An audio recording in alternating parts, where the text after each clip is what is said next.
महावीर तेरे ही नाम से हम पहचाने जाते हैं।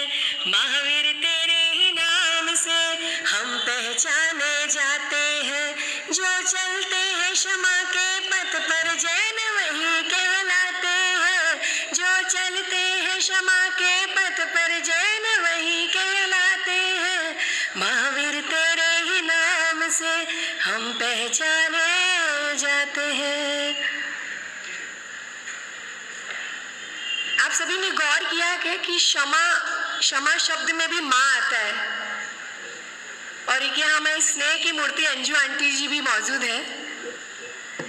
क्षमा यानी जैसे माँ एक क्षमा करती है, माफ कर देती है अपने बच्चों को जो कुछ भी गलती करते हैं, और माँ से भी गलती होती है तो सॉरी बोल देते हैं। तो क्षमा शब्द में माँ है। और जब ऐसी पुण्य आत्माएं, जब ऐसी माँ ऐसी पुण्य आत्माओं को जन्म देती है तो हमें ऐसे मिलते हैं महात्मा, ऐसे मिलते हैं महात्मा जो हमारा तार जोड़ते हैं किससे, उन्हें कहते हैं परमात्मा। तो आइए सुनते हैं हम अब परम पूज्य विनम्र सागर जी महाराज साहब को। ओंकार बिंद संयुक्तम नित्यम ध्यायन्ति योगिनः कामदं मोक्षदं चैव ओंकाराय नमो नमः। अज्ञानतिमिरान्धानां ज्ञानं जनशलाकया चक्षुरुन्मिलितं येन तस्मै श्रीगुरुवे नमः। अनंत उपकारी अजितनाथ भगवान के चरण में कोटि वंदना। हम सबकी आस्था के केंद्र चारों ही दादा गुरुदेव चरणों में कोटि वंदना। परम पूज्य परम उपकारी सतपथ प्रदर्शक गुरुदेव के चरणों में आत्माभिवंदना। पाठ पर विराजित सभी चारित आत्माएं, भव शावक एवं शाविकाओं, हमारे पूर्वजों ने कितने अच्छे अच्छे प्रसंग दिए हैं हमें। शायद ही कोई ऐसा समाज, ऐसा धर्म, ऐसा राष्ट्र होगा जहाँ पर क्षमापना पर्व मनाया जाता होगा और सामूहिक क्षमापना की जाती होगी। कितने सौभाग्यशाली हैं हम कि ऐसे देश में, ऐसे समाज में हमें जन्म मिला। ये क्षमा पर्व क्यों होता होगा? हमारे पूर्वाचार्यों को ऐसी क्या आवश्यकता लगी होगी, किस तरह के पर्व मनाए होंगे? आराधना की बहुत सारी रीतियां हैं, नीतियां हैं, लेकिन क्षमा पर्व क्यों मनाया होगा? आप सोचिएगा, आपको लगेगा कि क्षमा वही मांग सकता है जिसके अंदर कषाय कम हो, जिसकी इच्छाएं कम हो, जो बहुत निर्मल दिल का हो, दया भावना हो जिसके अंदर। और जब पॉल्यूशन होते हैं, धीरे धीरे धीरे धीरे मन इतना कोमल हो जाता है सबके चारित्र सुन के, तो आखिरी में ऐसा पर्व रखा जाता है। लेकिन वर्तमान काल में कुछ कुछ कमियां आ गई हैं। और देखो, तारीफ की बात तो बहुत सारी होती है। डॉक्टर के पास जाओ, डेंटिस्ट के पास जाओ, डेंटिस्ट 32 दांत दिखाओ उसको और 31 दांत की तारीफ करें तो आप बोलोगे डॉक्टर कैसा। और कभी साधु संतों के पास जाओ और सिर्फ ही प्रशंसा करें तो आप बोलेंगे ये संत कैसे। क्योंकि साधु संत होते ही से जो कि समाज की जो कुछ बुराइयां आ चुकी है उनको दूर करें, अपनी भी बुराइयां दूर करने में लगते हैं और आपकी भी बुराइयां। अभी जितने भी पर्व होते हैं हम देखते हैं, पर्यूषण हो या फिर और जो भी पर्व हो, शायद कुछ औपचारिकता होती जा रही है।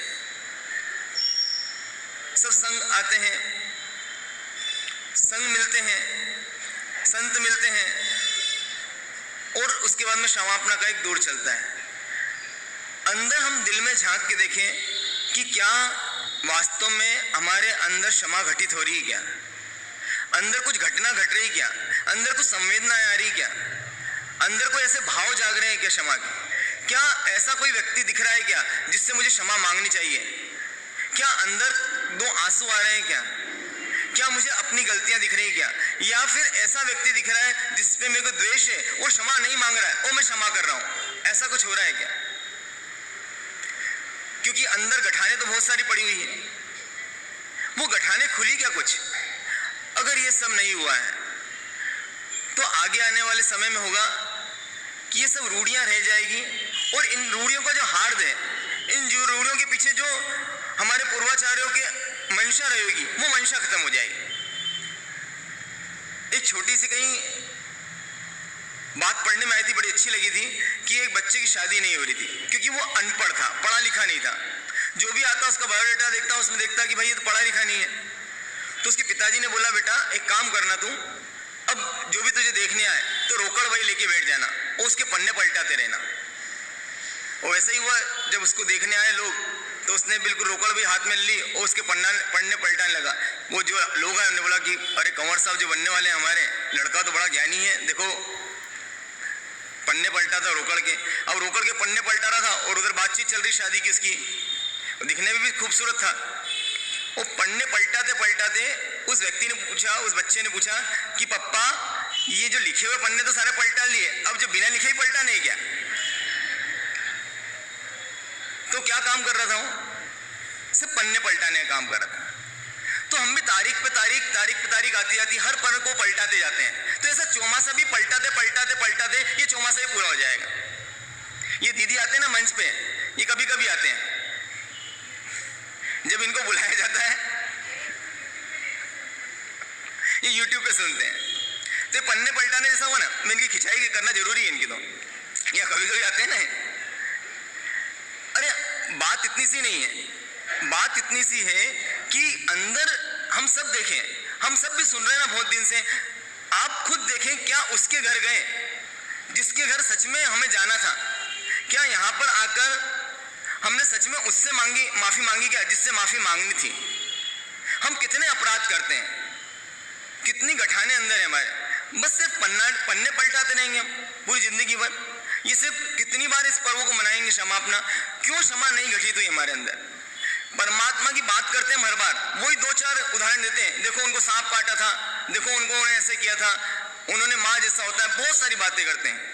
लेकिन हमारे अंदर मातृत्व जैसा क्षमा ही क्या? माँ कैसी होती है देखो आप, वो गोदी में लेती बच्चे को, एक आंचल से दूध पिलाती है और दूसरी आंचल पे वो बच्चा छाती पे लात मारता है। उसके बाद में भी इसको कहती है कि नालायक, पापी, दुष्ट, दुराचारी, एक तो मैं तुझे दूध पिलाती हूँ और लात मारता है। ऐसा बोलती होगी वो। आप माओ को कभी ऐसा ख्याल आया होगा अपने बच्चे के प्रति, कैसा दुष्ट है ये, कहाँ दुष्शासन पैदा हो गया मेरे घर में? देखो एक आंचल से दूध पीता है, दूसरे से छाती पे लात मारता है मेरी। हुआ होगा ना आपको ऐसा? बद्दुआ दी होगी ना आपने ऐसी? क्यों? माँ जैसी क्षमा, उसको क्षमा करना पड़ता है क्या? ऐसा भाव आता है उसको, मैं तुझे माफ करती हूँ, चल तू लात मार रहा ना भाई, तुझे क्षमा करती, कोई बात नहीं, तू नादान है, ऐसा भाव आता है? आनंद आ रहा है उससे, तो बस सिर्फ आनंद आ रहा है उससे। इसे परमात्मा की महावीर की क्षमा कैसी होगी? ऐसी तो क्षमा होगी। हम करते हैं अपराध, वास्तव में हमारे जैन शासन में क्षमा नाम का कोई शब्द नहीं है। आपको आश्चर्य होगा, क्षमा अपना पर्व मना रहे हैं, क्या आप मानते हैं इस बात को? मेरी बात से कितने लोग एग्री हैं कि हमारे जैन शासन में क्षमा नाम का शब्द ही नहीं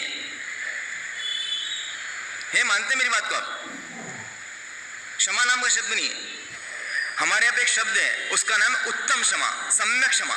क्षमा में और उत्तम क्षमा में और सम्यक क्षमा में जमीन आसमान का अंतर है।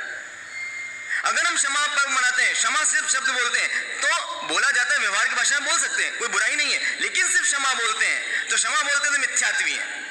चींटी को चींटी देखते हैं तो मिथ्यात्वी है, चींटी को आत्मा देखते हैं तो सम्यक्त्वी है। तो हम जैन है, चींटी में अगर हम आत्मा देखते हैं, मेरे जैसी आत्मा, तो जैन है, और चींटी को चींटी देखते हैं तो जैन नहीं है। वैसे ही हम किसी की गलती को माफ करते हैं तो जैन तो नहीं है, माफ कर दिया आपने, क्योंकि माफी तो तब मांगेंगे हम, या माफ तब करेंगे जब उसकी गलती देखेंगे। महावीर ने कभी गलती नहीं देखी। क्यों नहीं देखी हुई गलती उन्होंने? क्योंकि वो किसी को गलत मानते ही नहीं है। हमारे को सामान्यतः ऐसा माना जाता है क्षमा पर मतलब, मैं पहली बात तो आपको अपराधों को देखता हूं, मैं आपने अपराध तो किया है भाई, ठीक है, तुमने गलती की है, अब गलती की है, मैं अब जज की पोस्ट पे हूं, अब मैं बड़ा दयालु हूं, आपने गलती की है, इस गलती के लिए आपको ऐसा ऐसा दंड मिलना चाहिए, चूंकि आप माफी मांग रहे हो इसलिए मैं आपको क्षमा करता हूं। ये सामान्य क्षमा है। और दूसरी क्षमा कैसी है? आप जैसे हैं मैं वैसा स्वीकार करता हूं आपको, मैं आप में कोई बदलाव नहीं चाहता, क्योंकि आप में बदलाव करने का मेरे पास राइट्स नहीं है, क्योंकि मैं भी वैसा ही हूं जैसे आप हो। मैं तो बस सिर्फ अपनी आत्मा को आगे बढ़ाना है, सिर्फ मुझे क्षमा करना है, मुझे अपनी आत्मा को क्षमा करना है, मेरी आत्मा क्षमामय बनानी है मुझे। मेरी आत्मा ऐसी बन जाए जो ओत प्रोत हो जाए, किस चीज से? माँ जैसी हो जाए। माफी का मतलब भी क्या होता है? माँ जैसी फिक्र है जिसकी, क्षमा में भी क्या है, क्षमता बढ़ जाए ऐसी कि माँ जैसी क्षमता बढ़ जाए, उसी का नाम तो माफी है, उसी का नाम तो क्षमा है। क्या मेरी क्षमता इतनी बढ़ चुकी है? माँ की क्षमता कितनी है? अनलिमिटेड क्षमा है। तो वहां पर अनइफेक्टिवनेस है, कोई फर्क नहीं पड़ता, कान में खिले ठोके तो उसको कोई परवाह नहीं है, उसके बारे में कोई सोचा नहीं जा रहा है। क्या हमारे साथ कोई बुरा करता है तो एक भाव आता है, ये व्यक्ति बुरा है, ये गलत करता है मेरे साथ में, लेकिन क्या करूं, भगवान ने बोला माफ कर दूं, इसलिए माफ कर देता हूं। क्योंकि श्री कृष्ण ने भी माफ किया था, कितनी गलतियां, शिशुपाल को 100 बार माफ किया था या नहीं किया था? अगर मैं शिशुपाल होता और श्री कृष्ण मेरे सामने होते हैं और जब मैंने 100वीं गलती होती और जैसे उन्होंने चक्र उठाया होता मेरी गर्दन काटने के लिए, मैं कहता रुक जाओ श्री कृष्ण, आप गलत कर रहे हो, क्योंकि जब पहली बार आपने क्षमा किया तो दूसरी बार वापस से आप क्षमा नहीं कर सके, कि दूसरी बार वापस पहली बार है हो। समझ में ही बात? अरे कोई क्षमा कर देता है, एक बार क्षमा किया उसने, तो जब दूसरी बार क्षमा की बात ही कहा, क्षमा कर दिया मतलब बात खत्म, अब वापस से उसकी गलती कौन सी है? पहली गलती है, तो 100 की बात ही कहा। हम किसी को कितनी बार क्षमा करते हैं? एक ही बार तो क्षमा करना है उसको, मुझे भी और आपको भी। कितनी बार क्षमा करना है? पहली बार क्षमा किया, आपने गलती की, बात खत्म। अब दूसरी बार कोई गलती करेगा तो दूसरी है पहली है उसकी गलती? पहली है। और हम गिनते हैं ये आदमी ऐसा ही कितनी बार क्षमा करे, ये लायक ही नहीं माफी के, क्या शब्द बोलते हैं, और जो सबसे लायक नहीं है माफी के वही सबसे ज्यादा लायक है माफी के, उसी को माफ करना सबसे ज्यादा जरूरी है। कैसे माफ करना जरूरी है इसको? बार बार हम बस अपने आदर्श को देखेंगे, उन्होंने किस तरह से माफ किया था, उन्होंने उसकी तरफ नहीं देखा, उसने सिर्फ और सिर्फ अपनी तरफ देखा, ये मेरे एक आत्मा के प्रदेश का भी करता नहीं है, ये कभी मुझे न माफ कर सकता है न मुझे कष्ट दे सकता है, क्योंकि इसकी औकात नहीं सामने वाले की कि मुझे कष्ट दे सके हो। क्या हमें लगता है ऐसा? हम जैन शासन में पैदा हुए, इतना कर्म ग्रंथ पढ़ा, इतने प्रवचन सुने, क्या हमें लगता है कि सामने वाले की ताकत नहीं कि वो मुझे परेशान कर सके, मुझे दुखी कर सके? है ऐसा लगता है हमें? या हम उसे एक्यूज मानते हैं, उसे अपराधी मानते हैं? अगर हम अपराधी मानते हैं तो हम महावीर के शासन के वंशज नहीं हैं। तो बार बार हमको इसी ओर जाना पड़ेगा। किस ओर जाना पड़ेगा?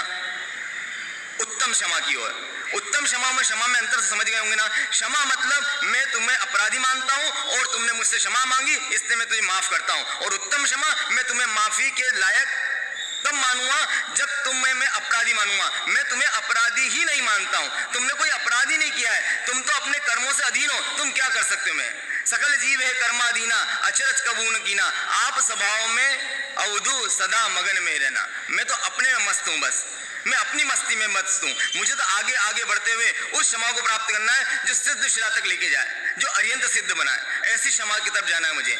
उसके लिए मुझे बीच के रोड़े को कहां देखना पड़ेगा, कि देखना पड़ेगा मुझे। तो अब कब करेंगे ऐसा? तो कम से कम उस उत्तम क्षमा के पहुंचने के लिए जो भूमिका बनेगी वो कहां से बनेगी? इस क्षमा से बनेगी। आज ही अभी कोई ऐसा व्यक्ति ढूंढे जिससे कम से कम एक गठान खुल जाए मेरी। जब भी मैं माफी मांगूंगा या माफ करूंगा तो उसका भला होना हो, मेरा भला तो सबसे पहले होगा, क्योंकि मेरी एक गठान खुल गई। तो ऐसी गठाने खोलने के लिए ये पर्व हमारे पूर्वाचार्य बने। नहीं तो ऐसा होगा कुछ सालों बाद ये सब रहेंगे सही, मिठाई के बॉक्स रह जाएंगे, अंदर की मिठाई चली जाएगी, मोबाइल रहेगा उसकी सिम चली जाएगी, पंखा रहेगा लाइट चली जाएगी, बस वैसे वैसे सब ये सारी चीजें रहेगी। सारे जितने भी हमारे संप्रदाय में जितने भी अच्छे अच्छे त्योहार हैं वो सारे सिर्फ औपचारिकता हो जाएंगे, अंदर का उसका रस सूख जाएगा। और रस सूख रहा है दिनों दिन, आप भी महसूस करते होंगे। आप जब यहाँ पे सामूहिक क्षमा होती थी सबको गले लगाते होंगे, लेकिन उस व्यक्ति को तो कभी गले भी लगाते होंगे और उसको इधर से इधर निगाह पलट लेते होंगे। पलटी भी होगी, इस साल भी पलटी होगी, ऐसा तो हो ही सकता है नहीं पलटी हो। और जो समाज में रहते हैं लोग, उनकी तो आपस में बेड़ जरूर होती है कुछ न कुछ बात पे, क्योंकि सबके अंदर एक ही चीज है, भर कूट के भरा हुआ है, जो मेरे अंदर भी आपके अंदर भी है। उसका नाम क्या है? देखो अब सब जानते हो, ईगो है ना हमारे अंदर, ईगो। तो फिर क्या करेंगे हम? बस सुनेंगे। कल हमने नेमिनाथ भगवान का बनाया, रो लिए, आज हंस लेंगे, फिर कल घर चले जाएंगे, फिर क्या फिर तत्वार सुध सुन लेंगे, फिर महाराज साहब की विदाई करवा देंगे और ऐतिहासिक चौमासा का लेबल लगा देंगे। बस यही करना है। आप कहेंगे कि भाई आज तो क्षमा का दिन है, आज तो कम से कम माफी मांगते, आज तो कोई बात मत बोलते। आखिरी मांगूंगा मैं, आखिरी मांगूंगा ना, जब क्षमा मांगनी है तो फिर तो बात पूरी बोल दी जाए। ये सिर्फ मैं आपके लिए नहीं बोल रहा हूँ, ऐसा मत समझना ये सारी बात सिर्फ आपके लिए। सिर्फ मैं ये बताना चाहता हूँ, कम से कम आपको पता तो चले कि वास्तव में हमारे जैन धर्म की क्षमा कैसे होती है। क्षमा किसे कहते हैं हमारे जैन धर्म में? उत्तम क्षमा क्या होती है कि हम किसी को गलत मानते हैं, यही सबसे बड़ा अपराध है आपका। ये अपराध चला जाए हमारा तो हमारी उत्तम क्षमा तक बोलने की भूमिका बनेगी। इसके आगे तो मार साहब लेंगे ही सही, कोई अच्छा बताएंगे सही, अच्छी भाषा में बताएंगे। मेरी तो थोड़ी सी कड़वी कड़वी हो जाती है बात, कड़वी बस बात में सिर्फ आवाज कड़वी है, लेकिन अंदर से एक भावना रहती है कि हमारा जैन समाज इतना, हमारे पूर्वाचार्यों ने इतनी मेहनत की है, थोड़ा सा और ऊपर उठे, थोड़ा सा और ऊपर। क्यों कहना पड़ता है हमको ये बात हर बार, हम सब एक है, हम सब एक है? मतलब कुछ गड़बड़ है ना, तभी तो कहना पड़ता है हम सब एक है। क्यों कहना सारे संग एक है? ये कहने के पीछे कोई राज तो है ना। कब कहा जाता है ये, अरे ये तो मेरा भाई है, कब कहा जाता है ये मेरे पिता है, कब कहा जाता है? कुछ दूरियां है ना। वो क्यों है दूरियां? क्यों दूरियां हैं? बस कुछ पॉइंट, कुछ आचार संहिता में अंतर है, कुछ आचार संहिता में अंतर। और सबसे बड़ी बात यह है, अरे आपकी आचार संहिता में कोई अंतर नहीं है, साधुओं की आचार संहिता में अंतर है। आप तो वही रंगीन कपड़े पहनते हो, वो भी वही रंगीन कपड़े पहनते हैं। हम साधु भगवान जो रहते हैं उनमें थोड़ा अंतर हो सकता है हम डंडा लंबा रखते हो, छोटा रखते हो सकता है हम 3 कदम भी बनते हो, वो 2, कुछ जो भी अंतर है किसके अंदर है? हम साधु भगवान के अंतर है, साधु साधी। आपके अंदर क्या अंतर है? लड़ते आप क्यों? आपके अंदर क्यों विरोध है? यहाँ तो सबसे बड़ी बात, नागपुर स्त्री संघ में तो बिल्कुल बहुत नहीं के बराबर होगा भी तो। यहाँ तो बहुत अच्छी स्थिति है, लेकिन ये स्थिति कब तक रहेगी? आगे आने वाले समय में रहेगी या नहीं रहेगी?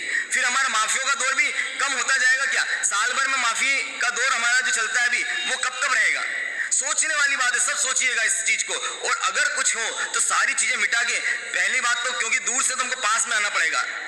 संघ समाज में भी कितनी जोश खरोश हो, कितनी आपस में एकता हो, और आज ये एकता हमको देखने मिल रही है। इसलिए जितना सफल ये चौमासा बन रहा है, जितनी एकता से सारा काम हो रहा है, आज जुलूस देखो, किसी देखो, आज यहाँ पे सारे ट्रस्टीगण मौजूद हैं, तपागज के, खड़तरगज के, ये सब बैठे हुए हैं यहाँ पे, इनके चेहरे पे स्माइल है, आपस में मिलते हैं, हाथ मिलाते हैं, जोश से गले मिलते हैं। ये क्या दिखाता है? ये संघ की एकता को दिखाता है। सोचो जब ये गले मिलते हैं जोश से, तो यहाँ पे बैठने वालों के कितने, हमको कितना आनंद आता है। हम यहाँ से दिख जाता है, हमें यहाँ से दिख जाता है जब आपके आंखों में जोश होता है, आप ऐसे गले मिलते हैं, एक दूसरे से हाथ मिलाते हैं, हमें लग जाता है संघ की ताकत कितनी है। ये संघ की ताकत इस तरह से बनी रहे, इसके लिए हमको क्या करना पड़ेगा?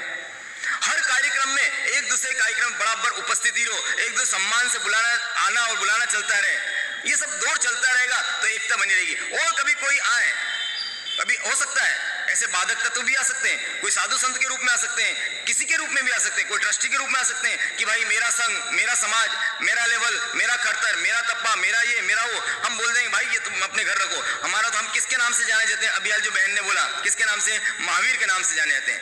हमारा सर्वस्व किसके समर्पित है? महावीर को समर्पित है। इसलिए जो साधर्मिक है वो मेरा भाई है, वो मुझे कहना ना पड़े कि हम सब साथ हैं, हम साथ थे और हैं। ऐसी एकजुटता इस संघ में आने वाले सालों में बने रहे। और कम से कम ज्यादा मत टिकाना इसको, बस केवल 2100 साल तक और 21,000 साल तक और चला लेना, बाकी तो सब मैं देख लूंगा, बाकी तो आगे का। बस भगवान इतना ही बोल के गए, वहां तक ले जाओ। आज जो दिनों दिन जो थोड़े जर्जर हो रही है, अब इसके जीर्णोद्धार की आवश्यकता है। इसका जीर्णोद्धार, कुछ नया नहीं करना है, कुछ नया नहीं करना है, बस हमारे दिल का जीर्णोद्धार करना है, दिल के बाद हमारे समाज का करना है, समाज के बाद राष्ट्र का करना है। बस इसका जीर्णोद्धार करें, नया कुछ ना बनाए, नया क्रिएटिव मत करो आप, बस जो है ना उसी को संभाल लो। परमात्मा के शासन में हमारे पूर्वाचार्यों ने वो सब कुछ दे के गए, नया कुछ करने की जरूरत ही नहीं है, उन आगमों को संभाल लो। आज हम सब कुछ करते हैं, इसकी यहाँ पे पूजा करोगे 100 रुपए लगा के, 500 रुपए चढ़ा के, 500 मिनट देने की कसम खाओ आप तो, कि हम यहाँ पे पूजा करेंगे, उनकी आगम की पूजा करेंगे, लेकिन 500 मिनट देंगे, 500 रुपए मत दो आप। क्या करेंगे 500 रुपए का? पैसे हमारे पास बहुत हैं, लेकिन क्या नहीं है हमारे पास? केवल जैन धर्म के लिए संघ में नहीं है, केवल हमारे पास जानकारी की कमी के, जानकारी प्राप्त करने के समय ये सब कुछ एक छोटा सा कदम आगे बढ़े, जहां है वहां से थोड़ा सा आगे बढ़ जाए, आपको खूब आनंद आने वाला है। अभी 3 महीने और बाकी है, 3 महीने बाकी है। जो करना चाहो सब गलतियां साहेब को बताओ यहाँ पर आकर, और अपने जितने भी मेल हैं उन सब मेलों को दूर लगा दो, और ऐसा हो जाओ कि जब यहाँ से जाएंगे तो आपके मन ऐसा हो जाए कि मैं भी साथ में चलूं। अगर ऐसा मन हो गया आपका, ऐसी निर्मलता आत्मा की आ गई, ऐसी शुद्धता आत्मा में आ गई कि अब तो ये जीवन में बस करने जैसा तो एक ही काम है। क्या करने जैसा काम है? संत बनने जैसा काम है। चाहे कपड़े आपके रंगीन रहे, लेकिन अंदर से क्या बन जाओ? संत बन जाओ। चाहे बाहर से व्यापारी रहो, कोई दिक्कत नहीं, अंदर से संत बन जाओ। चाहे बाहर से आप नौकरी पेशावर रहो, लेकिन अंदर से संत बन जाओ। चाहे बाहर से आप गृहिणी रहो, अंदर से संत बन जाओ। अंदर से संत कब बनेंगे हम? कब बनेंगे? जब क्या लेके आएंगे वो जीवन में? बस एक शब्द, उत्तम क्षमा। इस शब्द को याद करना, याद रखना इस शब्द को। कौन सा? उत्तम क्षमा मतलब, इसको आगे का भी याद रख लो, इतना तो याद रख के जाओ। उत्तम क्षमा मतलब मैं तुम्हें अपराधी नहीं मानता हूं। अपराधी माना मतलब मैं जैन शासन से बाहर हो गया, क्योंकि जो भी मिलता है मुझे मेरे कर्मों के अनुसार मिलता है, कोई मेरा अच्छा या बुरा नहीं कर सकता। इसलिए तुम अपराधी नहीं हो, तुम तो मात्र जेलर हो, तुम तो मात्र जेलर हो, तुम तो मात्र पोस्टमैन हो। सिर्फ कोई चिट्ठी लेके आए थे, चिट्ठी में लिखा था कर्मराजा ने 3 थप्पड़ मारना, इसको गाली देना, इसको अपशब्द बोलना, वो वैसा किया आपने तो उसको थैंक यू बोला जाता है ना, ठीक है ना। तो ऐसी शुभ भावना रखें, जिन आज्ञा के विरुद्ध कुछ बोला हो, आपके दिल को मेरी वाणी से कभी कुछ ठेस पहुंची हो, पहुंची तो नहीं होगी वैसे, तो क्षमा करना, मिच्छामि दुक्कडम।